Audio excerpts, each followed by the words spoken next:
Hello, everyone. Clifford here from Ignite Sendai. We just want to say, man, 2020 has been a challenging year for all of us in many ways physically, mentally, emotionally. We get it.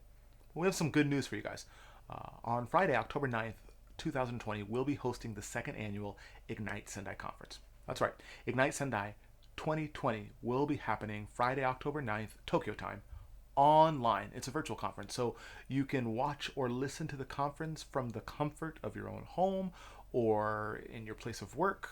For many of us, that is our home, or wherever you may be.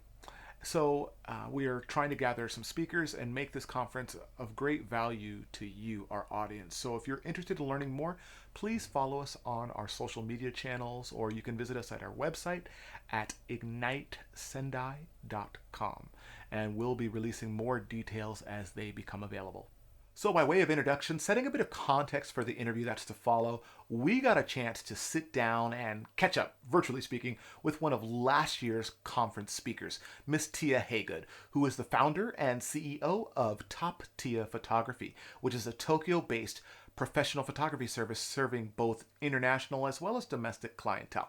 And so we wanted to catch up with Ms. Haygood and to see how are things going on in her life, both personally and professionally, especially in light of the circumstances that comprise 2020. And so expect the following interview to touch upon some of this year's current themes, but we also hit a few personal notes towards the end, so we really hope you'll listen all the way until then. And I really enjoyed sitting down and talking with Ms. Haygood because I got the chance to peek into the mind of an entrepreneur and see what is it that makes entrepreneurs want to excel not only during times of feast, but also times of famine.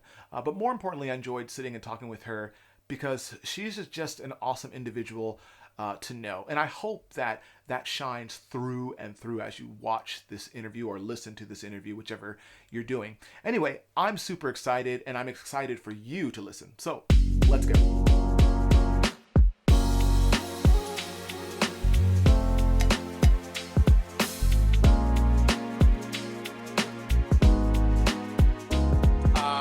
Today, in our very first episode, we are jumping into the topic of 2020. We're already halfway through the year of 2020, and it has been an interesting year to say the least.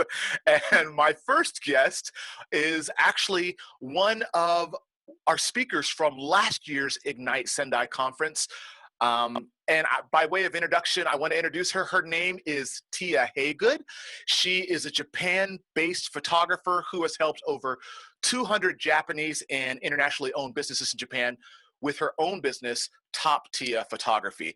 She's skilled in editorial, event, product, and personal branding photography, and her main focus is providing a visual catalyst for large and small entities and entrepreneurs such as Western Digital, Temple University, and Dale Carnegie Training Japan.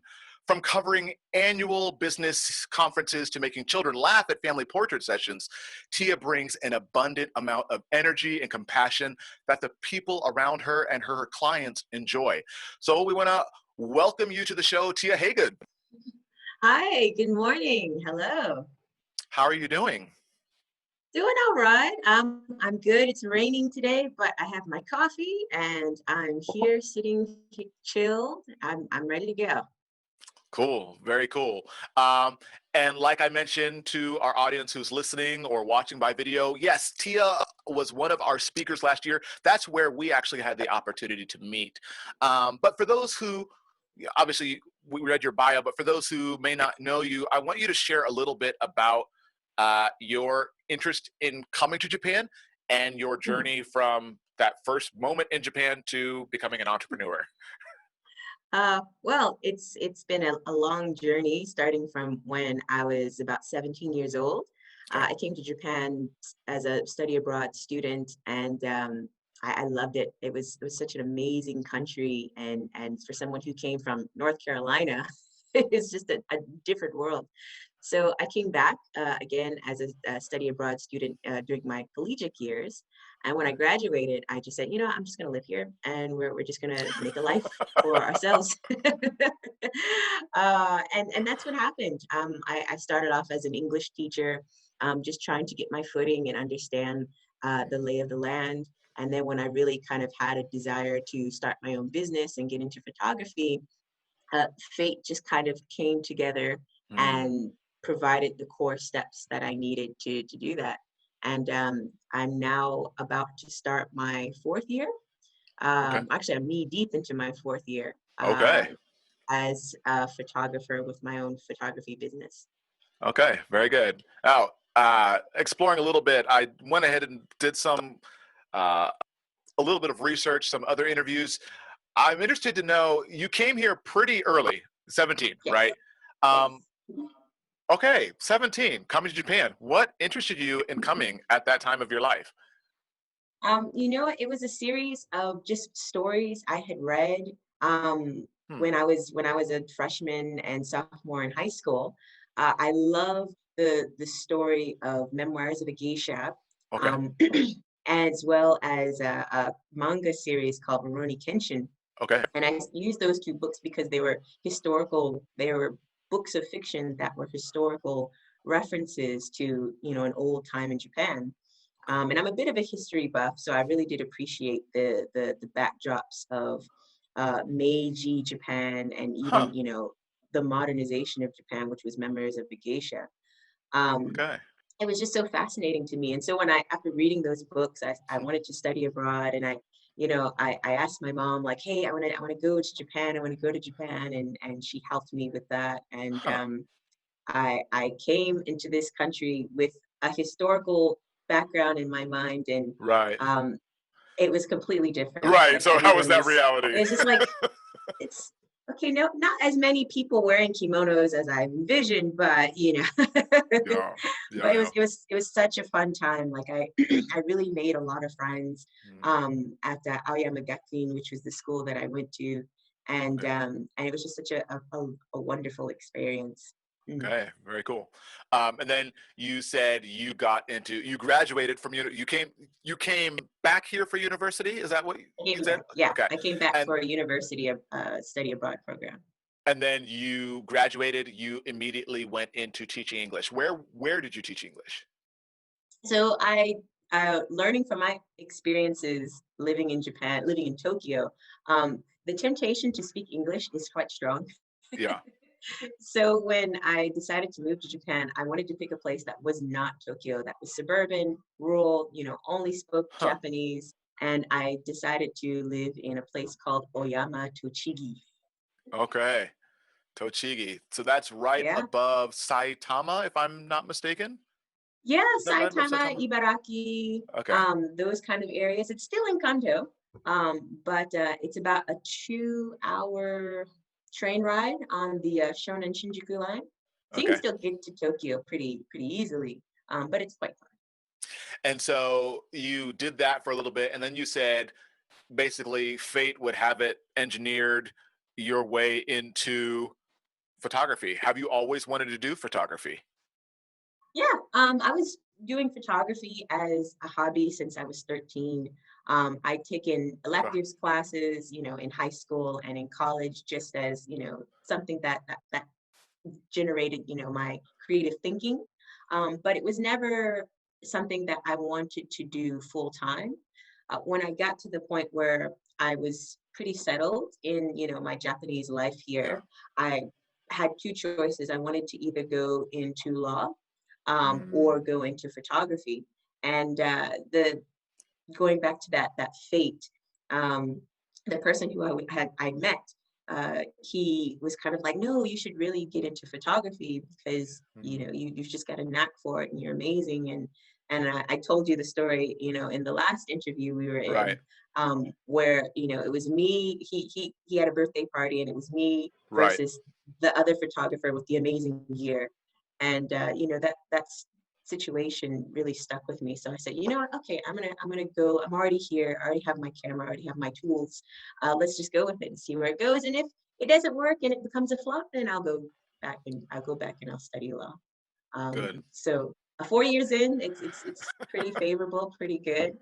But 2020 has given us some interesting challenges, to say the least. Yeah, yeah, to say the least, and we'll get to that. One, a friend gave me a quote one time, and he said that never do for a job like a hobby, something that you love, because the moment it becomes a job, you'll start to hate it. Have you found that to be, is there any truth to that? Have you found that to be part of your experience, or, yeah, what is your opinion about that You know what? quote? There is some truth to it, but I think the way you combat that problem is you look at it from within your specialty. So, for example, for me, there was a moment where I had there was somebody who just really manipulated my time. Like she would call me in the Mm, morning, she would call me during the day, she would call me, at 11 o'clock at night. yeah. And it was one of those things where it's just like, I don't want to lose my personal freedom and I don't want to lose my voice. Like, this is really starting to become a job that I'm starting to question. But what I had to ask myself is do I still love photography? And the answer is yes. Do I love clients who really take advantage of me? No. And so, Right. you just have to find ways to attract the right client. Yeah. Um, if you're in an industry, like let's say commercial photography, where the demands are really high, and it's wearing you down, you might want to revisit your passions for other specialties. So Mm, maybe commercial photography might not be a thing for you, but maybe editorial photography might be something rewarding yeah. for your passion in whatever it is that you're trying to do. So Okay. it can go different ways. Um, I play violin, and I know for some people Oh, who really, yeah, okay. and Okay. for some people, but you can translate this in different industries, right? Right. Um, um, you're a violin player and you play as a hobby, but then you join a symphony, right? The rigorosities of getting from being from a hobbyist to a professional Mm, violin player is really strenuous, and it can really make you question whether or not you want to continue to do this. yeah. But you don't have to be a part of the London Philharmonic Orchestra, Yeah. You could just be a part of, oh, what is the name of it? It's called Jetco, I think it's called. I can't remember, but Mm. I kid you not, it is a group of musicians who play video game soundtrack songs. And it's I like that. I like that actually. it's not a strenuous, organization to be in. It's a group of people who love video games and they love playing video game music, Good. and they get to just meet from time to time and just do what they love. So it's just what and they get paid for it. That's the key thing. But it's Okay. just revisiting that question, like, okay, I love doing this thing, but I don't love this aspect of it. And you Mm, just have to find a way to remove it. okay. Sounds Mhm. sounds very good. That's really good advice.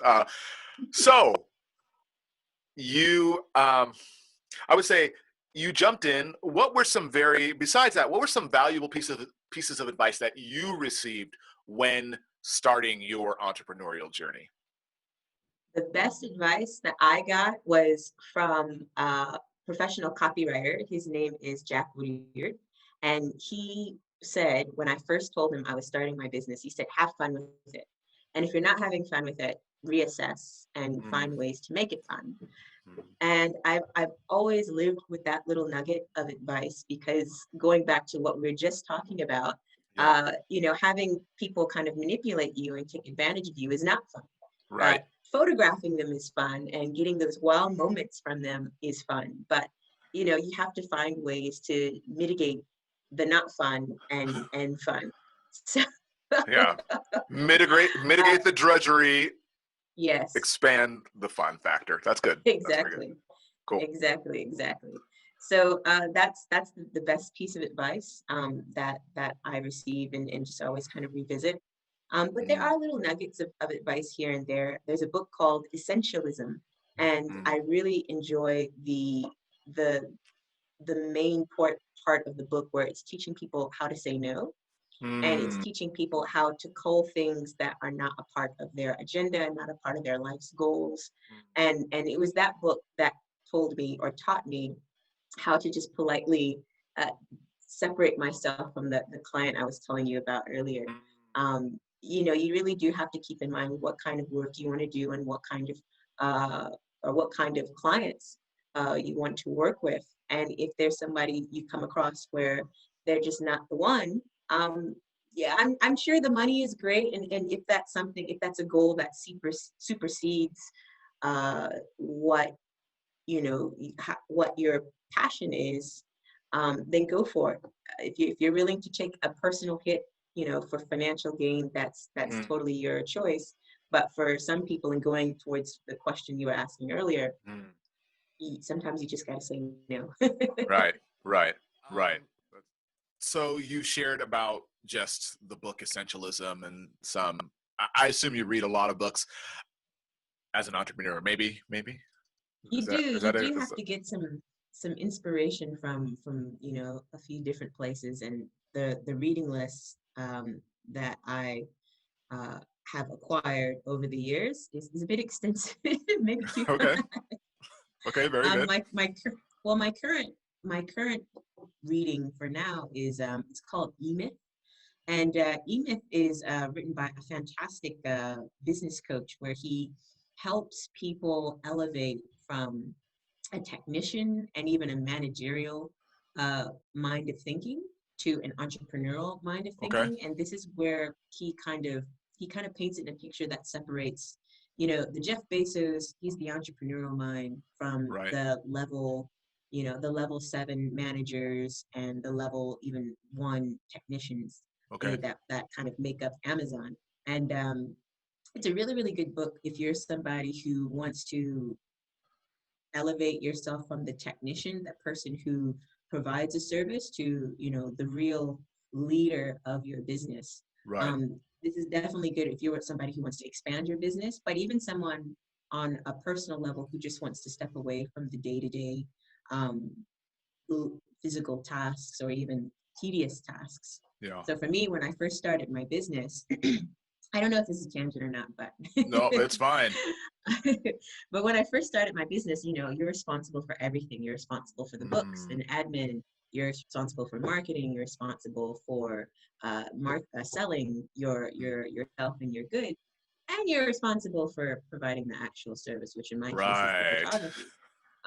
But what I'm hoping to do, reading with the E-Myth series, and it's a whole series, Huh. Okay. is to figure out what tasks I can outsource and what tasks I can do more of to really grow my business and really make my business become, a leader of sorts in the photography industry. Because you see a lot of people who are famous in their industry. Yeah. They're the people who are inspiring. They're the people who are the innovators, who really are at the forefront of their industry. And so Mm, I'm not necessarily at that level yet, but I do want to be someone who, when you're thinking of photography, you're thinking of, oh yeah, that's right, Tia does something that's really amazing that I've never really seen in a photographer who provides headshots, or in a photography team that does large events. right. So it's a level up of incense. Like I said earlier, I'm 4 years in and I'm ready for more. And with what happened with COVID-19, it was a great time to kind of stop and think and plan and brainstorm Right. some new Right. ideas. Hmm. So yeah, you can. I would say that you're moving up to the top tier. Oh, okay, good deal. I gotta live So, up to the name, right? I gotta live up to the name. ironically, you'd mentioned that TK photography was one of those things. I was interested. You were like, I was like, what is her middle name? Because you said TK was one of the candidates um, for the name of the company. That aside, Oh yeah. you did mention very appropriately, and I want to jump into that. Excellent segue into 2020. All right, so Hmm. we met in 2019, not knowing all that was in store for us in No, 2020. we So, didn't. Mm. how has 2020 affected your business? How has it? Yeah, how has it affected your business? And yeah, let's talk about COVID-19 first. Oh, well, it happened. It came. Right, It's still here. right.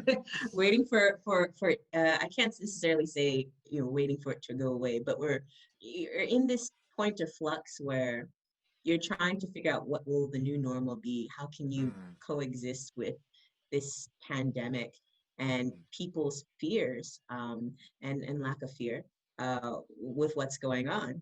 mm. I'm so grateful that I'm in Japan compared to the U.S.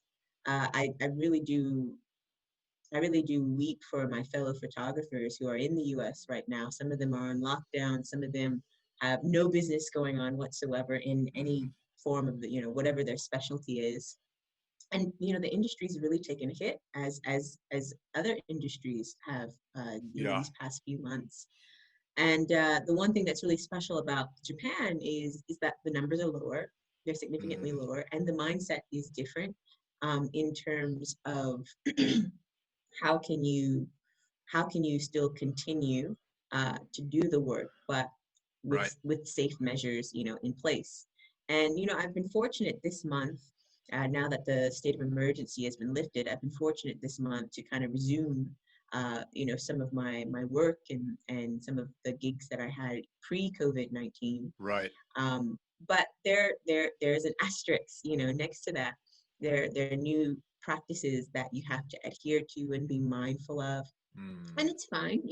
I'm totally comfortable with being flexible and Right. evolving with the changes in society.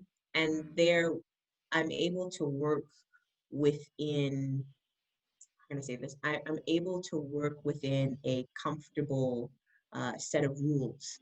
Uh, Things as simple as having some hand sanitizer on hand, to wearing a mask, to you know communicating with your clients on Zoom instead of in person, Right. doing proof sessions on Zoom instead of in person. So it's I think those are reasonable asks, in Yes. terms of coping with what's been going on. But that's just in Japan. Right. Um, some of those are a little bit harder, in Mm. the U.S. Uh, but the only thing I can say is I really, really hope that people kind of get out of this, a stronger and better person. They might Right. not even be in the same industry that they came into this, in when they walk out. So Right. it's trying times. It is. Mm.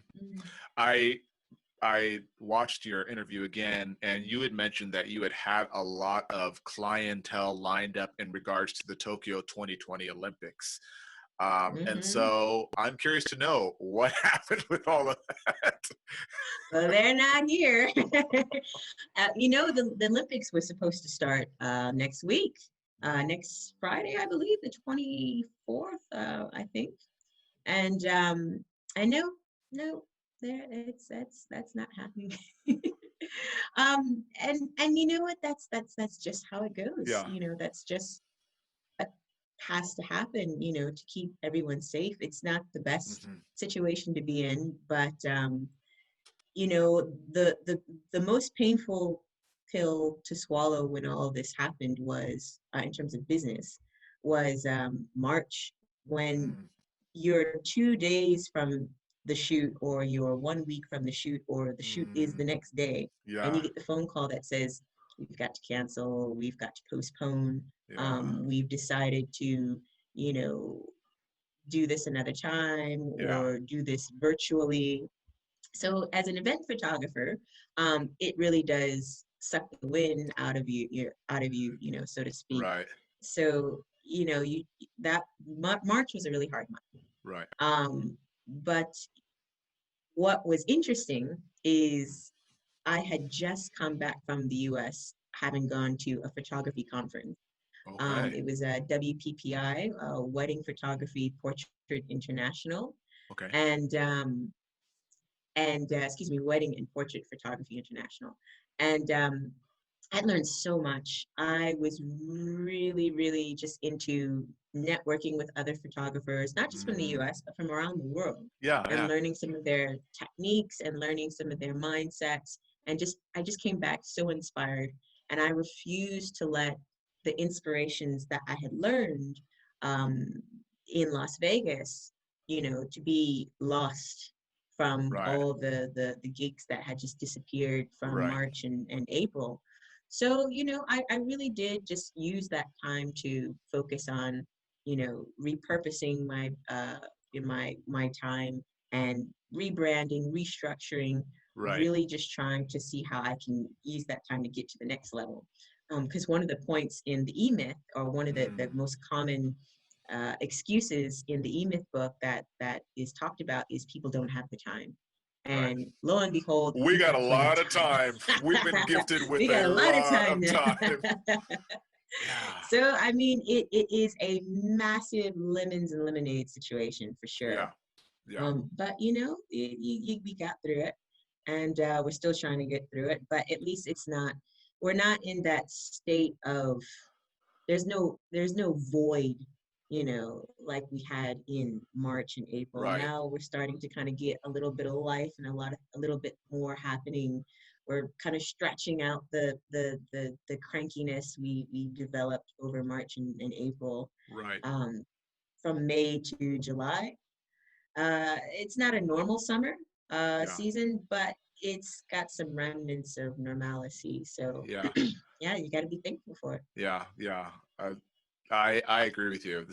I've been hearing quite a few different people that I listen to just saying, this is the time to be preparing for the next season. Like, as entrepreneurs, we're always on the go, right?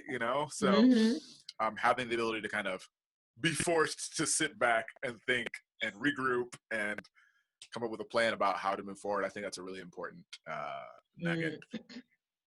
So, And it's hard. It's mm, hard. Yeah, it's hard. But I'm glad you're doing it.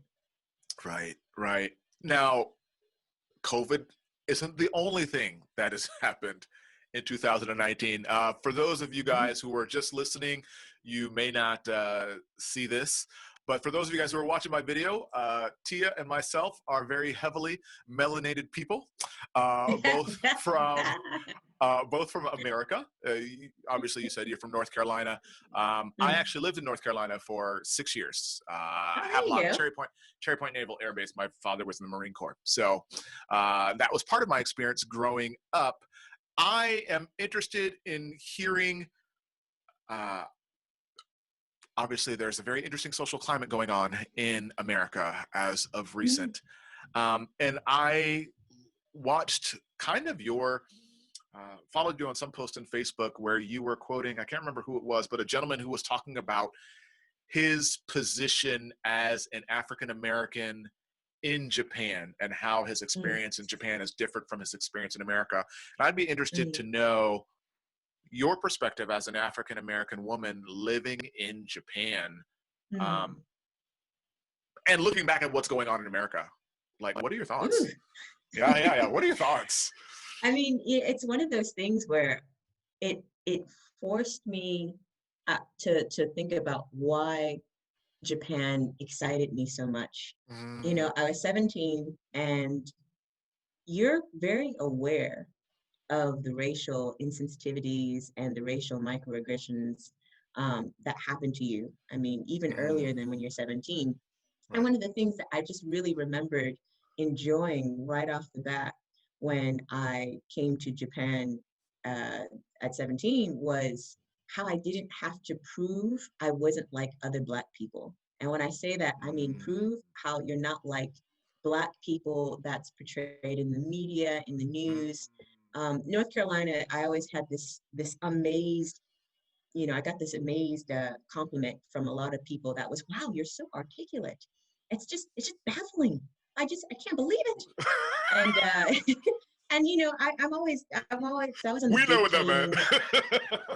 I was on the debate team, and no, none of my white debate team members ever got this comment at all, but I would always get this comment, and it really just irked me how people were surprised, Yeah. that I didn't act like, the ghetto urban, degenerate Black person that's in their mind. And because I went to school in a lot of white spaces and I went to work in a lot of white spaces, the first thing you do is to disprove all of that. You go Right. in on time, you're dressed right, you're speaking, as Becky as you possibly can. And Becky. you, I listened to that. I was you're, like, you're, oh yeah, yeah, yeah. That's pretty funny. your goal is to shoot down as many of the preconceived notions you think Mm, people in these white spaces have of you. yeah. And that's it's very tiring, and it goes even as far as not eating chicken and watermelon, in front of white people. Yeah. I am guilty of this. Yeah. Yeah. Yeah. Yeah.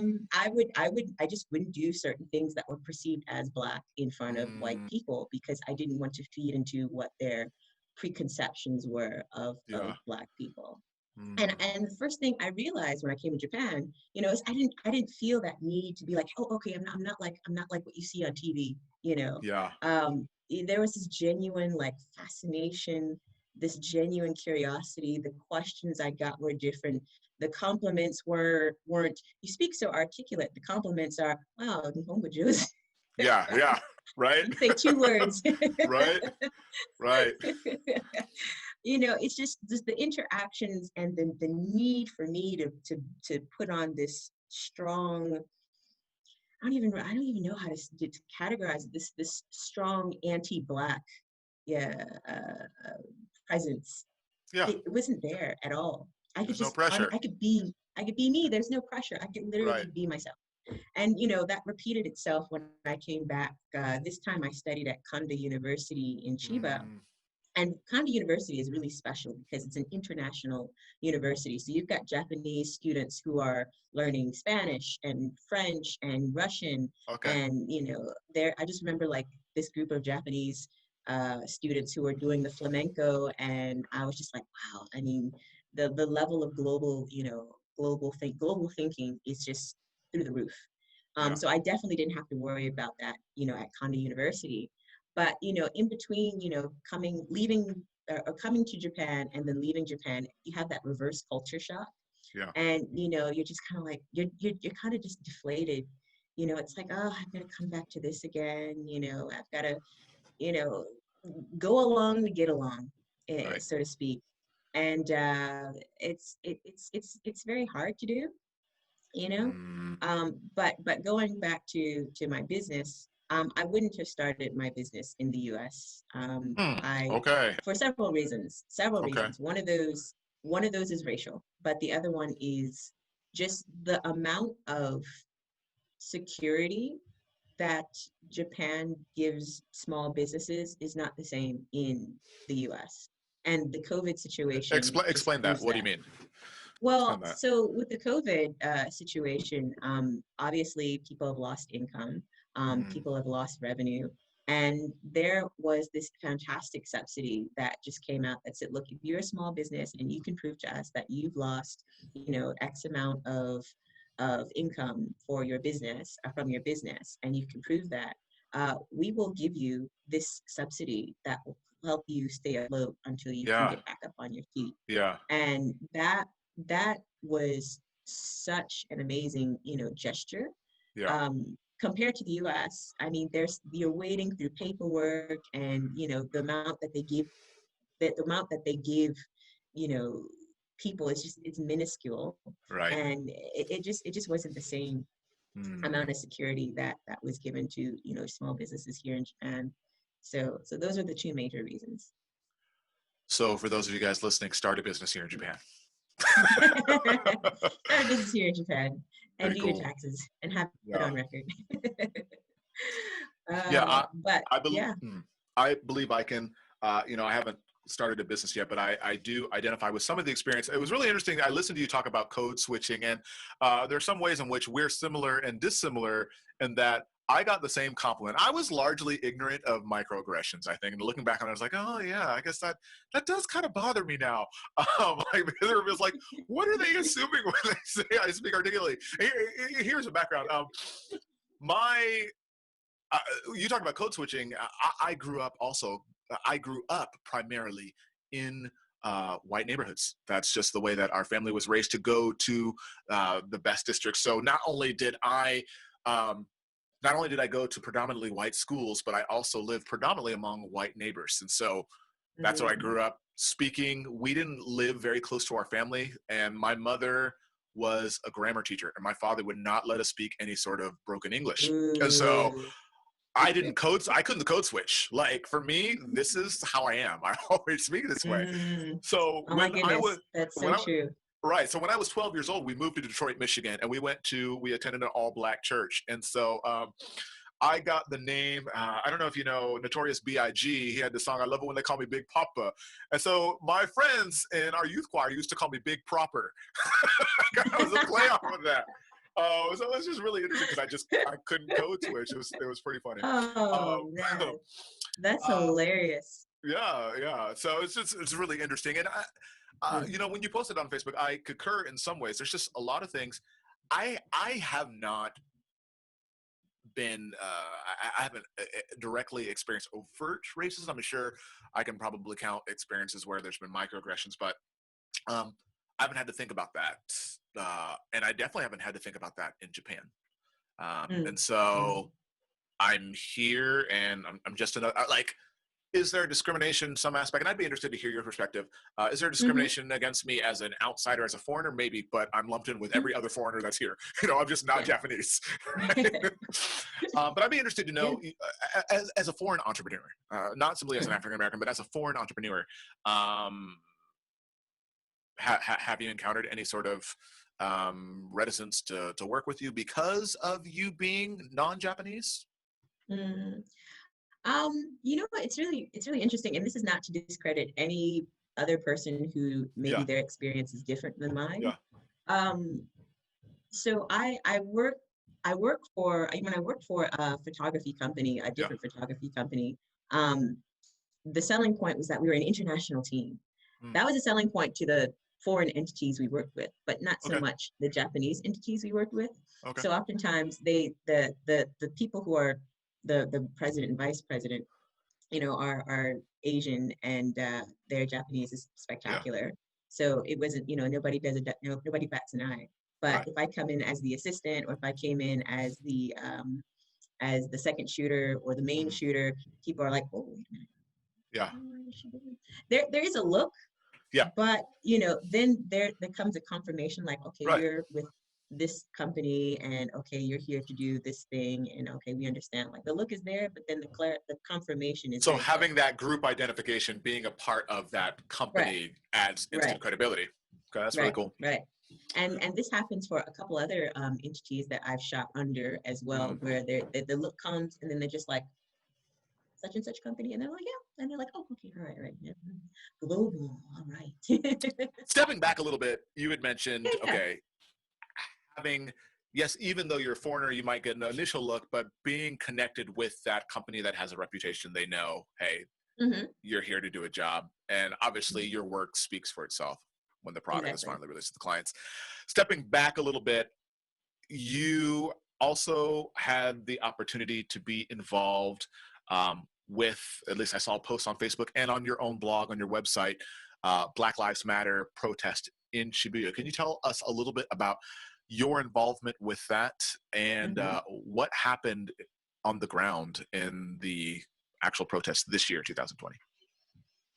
Well, that was such a beautiful kind of weekend, because there were 3,600 marchers, Okay. and I just because I went to the one, there was another Black Lives Matter march in 2016, Okay. and this was after Ferguson, Mm, and that was about 75 marchers.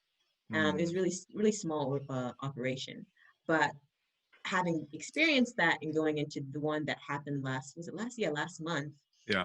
my expectation was, okay, it's going to be slightly more modest, or Yeah. slightly, more than the modest one that I experienced. And It was thousands, way more than that. thousands, oh my goodness. But it was people who I'd never really expected. You're right. I didn't expect to see so many people from the foreign community. I didn't expect to see so many people from the Japanese community, Mm, marching with uh, people from the African diaspora. This wasn't just African Americans, people from, the Africans from the UK, people right. from Africa, people from, Latin America. It was so amazing to see just the different colors of brown, sprinkled So right. So what would you say? amongst the supporters. What would you say accounts for that? Because that's one thing. I've been hearing what's been going on in the news in terms of protests and rioting in America, but here you have, and not just in Japan, Korea, and different places, you have quite a bit of attraction to this movement. What would you say, in your opinion, Mm, accounts for uh, the draw of a large number of, how should we say, allies from outside mhm. of the Black community? And it's so funny because I'm still trying to piece that together.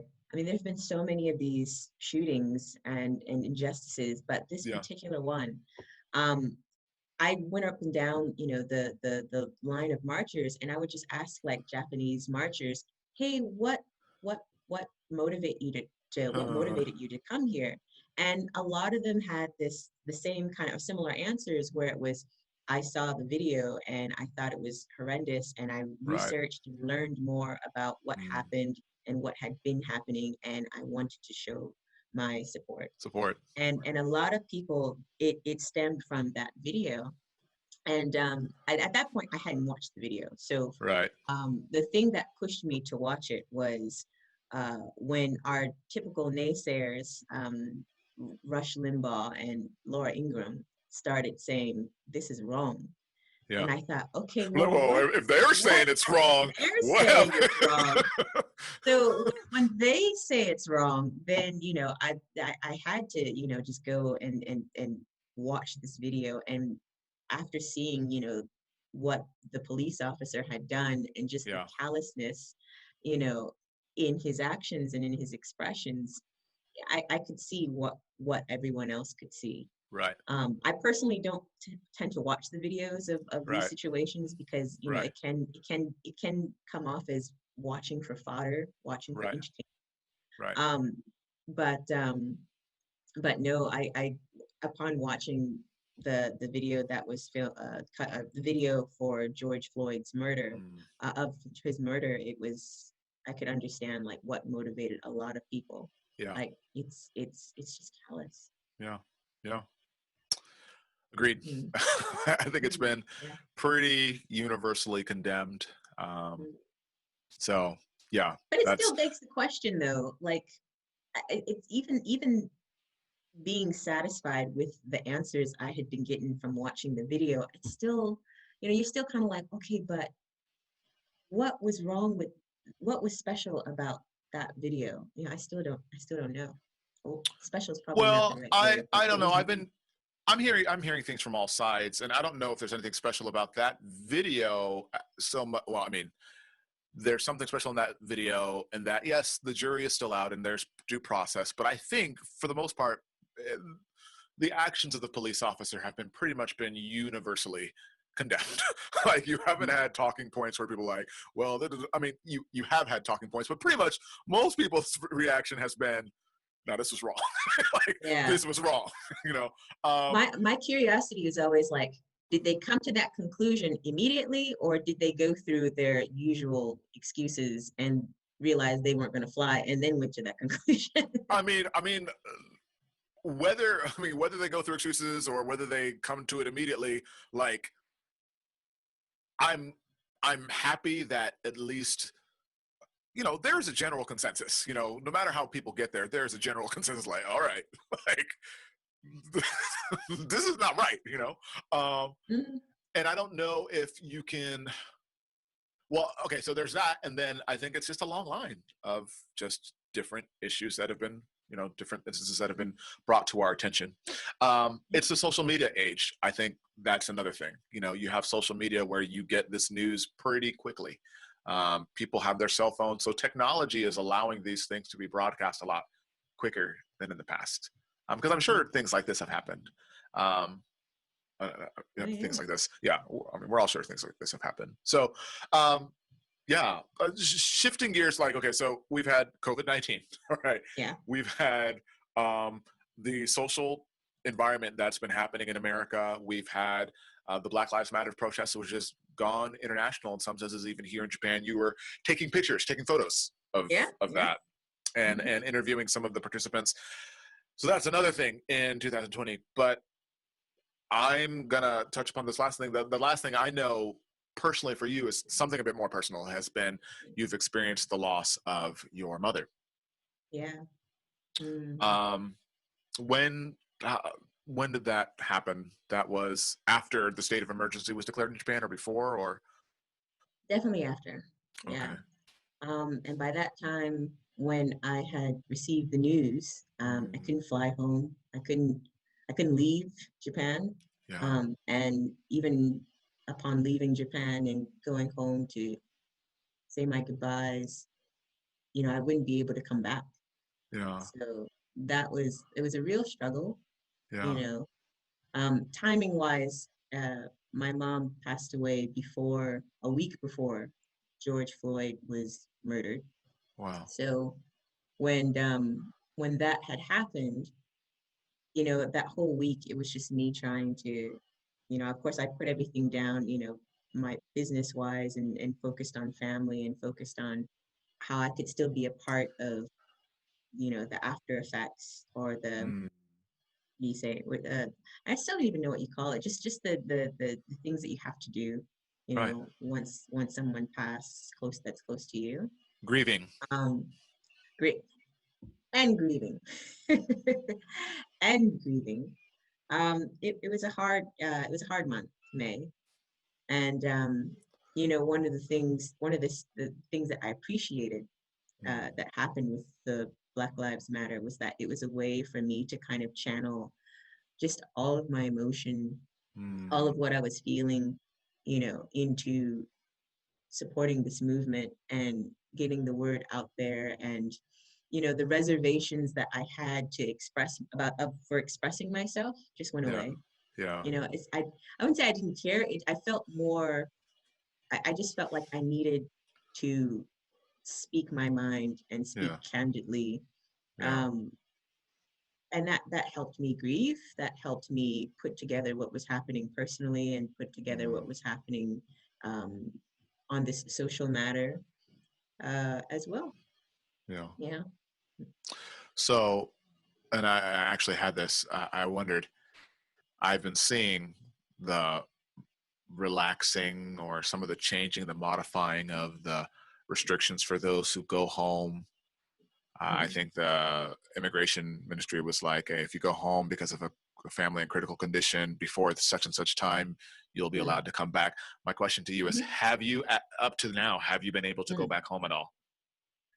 Well, so there is kind of an asterisk on how I forgot what it's called, humanity, or so, it's a humanitarian. I can't remember the name of the exception, Yeah. but you need proof of someone who has passed. Yeah. And unfortunately, we're not at that stage Yeah. where we have received the paperwork that says or that states that proof. So you do need Uh, that proof, yeah. and we have not received that proof. Mm, Um, we're not particularly sure what is taking so long, yeah. but until we get that, I can't leave. Yeah. So, yeah. So yeah, How are it's your, people. Yeah, people can go, yeah. come back and forth. But in my unique situation, I just don't have that necessary document. How are your other family members, your father, your sister, Mhm. how are they dealing with everything? They're really really strong people. Yeah. Particularly my sister, because she was the one that got the news first, and she's been kind of Mm, dealing with everything, yeah. being boots on the ground. My mom's family, of course, they took it pretty hard, but it's just been an opportunity for us to communicate Yeah. um, more than more than how we did. Oftentimes when you're calling your folks, they're the people who receive the news from other family members, and you asked your mom, your dad, how such and such, how such and such, and No, I well, don't now do that, anything like that. yeah. Oh, I don't know if it's a Southern thing, but No, no, usually, no. That's me. you That's call me. your grandma, you call your mom, and usually they're the talkative ones who talk to Right. everybody, Right. and then you just get the curated version of how family members are. Right. And now But that now, she's away mhm, from the yeah, picture, you are having to directly interact with a lot more of your family members as a result of that. yeah, yeah, Um, I remember which you'd is not it's mentioned, not a bad thing. Yeah. yeah, you'd mentioned that uh, in a previous interview that she was a dance teacher Mhm. by trade, and that she instilled in you, she was kind of the serious boots to the ground work ethic. Your dad, not that he wasn't, more the goofy, funny personality, DJ, radio announcer for a while. Um, if you could, I mean, it may be that, but if you could attribute anything of your character of who you are today to your mother, what would you say she instilled in you? Mm, her inability to give up. That Mm. woman never gave up on any adversity. Um, even talking about race and talking about, the situations that we had to overcome. Yeah. She had always wanted us to go to get the best education, and she always wanted us to go to a private school. And of course, you need private school money to go to private school. Right. So, so we couldn't entertain that option. So because she was a teacher in the school district, she knew which schools were the high performing schools, Yeah. which schools had, certain uh, reading and math test scores that were attractive for universities. And so she would purposefully put us in these public schools that were at the top in the district. And, at the time we were traveling, 2 towns away from Right. big district Charlotte, um, to go to these schools. And, we would wake up super early. Then she would drive us to the bus stop, the very last stop in the Yeah. bus route. And then that bus would take us to school. And we did that every single day. Mm. And, even that, that was an example. But, touching on race a little bit, there was a Supreme Court case that sort of resegregated schools in the United States. Mm. And it really sucked for us because we relied on the buses to get us from one end of town to a completely different town. And because of this court case, my mom, she got as much money as she could together to put it down, to make a down payment on a house that she, was definitely way over budget. Mm. But we got to go to those schools that we went to because she just knew that with a great education at a reputable school, we would make it. And we were able to stay in we were able to continue being educated in those schools. And I was forever grateful to my mother for that. And even Mm. at a young age, I understood how much she wanted this for us. Yeah. And, you know, doing this business, I see in the beginning, I saw my limitations and I saw what I was going up against. And every time I came across a problem, I would say, okay, this is the problem. How can we work around it? How can we fix it? How can we tackle this issue? Yeah. And if it was something that was within my power to do, I would do it. And if it wasn't within my power to do it, I would just spam so many people and just like research and just like try to find a way, how can I make this work? How can I continue to do what I want to do with, just these limited resources? And, that determination, I think, is what um, hey there, sweetie, you should totally listen to this story. Be Oh. determined. The determination is what I find important. Okay. Oh, oh my goodness, this is like that thing that happened with the With a correspondent, dad and with the dad. oh yeah. Ah, Yeah, well, we're gonna see hey. the other child come in on the little buggy, and Right, then we're gonna see right. your wife come in trying to grab him. And she knows she's 8. She's almost 6 years old. She knows better. That's good. Yeah, determination. And I Mm, mean that's very good. If there was, I think the follow up question, and I'll just leave that in there so people can know this is what life is like in COVID, right? Um, if there was something that you hope to be, kind of, your mother has instilled these values in you. What do you hope to be? Like, what legacy do you hope to to leave behind? I guess would be my mm. question. Um, I hope I can live my life as my mother wanted to live hers. And there, looking back, there are actually some moments where I can see she kind of lived the dreams that she wanted to do, or the dreams that she wanted to uh, have come true through me. And I hope that I'm able to run my business successfully, Right.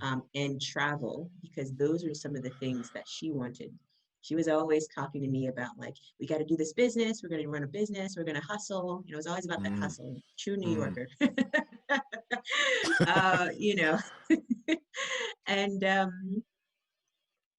there's certain things in my life that I have done that I know she wanted to do and wasn't able to do. And I think international travel, she did international travel, but like certain places like in Africa and Cuba, she really, really wanted to go to. Um, and you know, if I'm able to create a business that is inspiring, that is fruitful, not only to myself, but to others, you know, to be able to support others, I think that would be a legacy that I would strive for and that I think my mom would be proud of. Good. Very good. Well, thank you so very much for your time, Tia. It's been a pleasure speaking with you again, catching up with you. Yeah, likewise. And if people wanted to follow you, learn more about you and your company, Top Tia Photography, where could they go to learn more about you?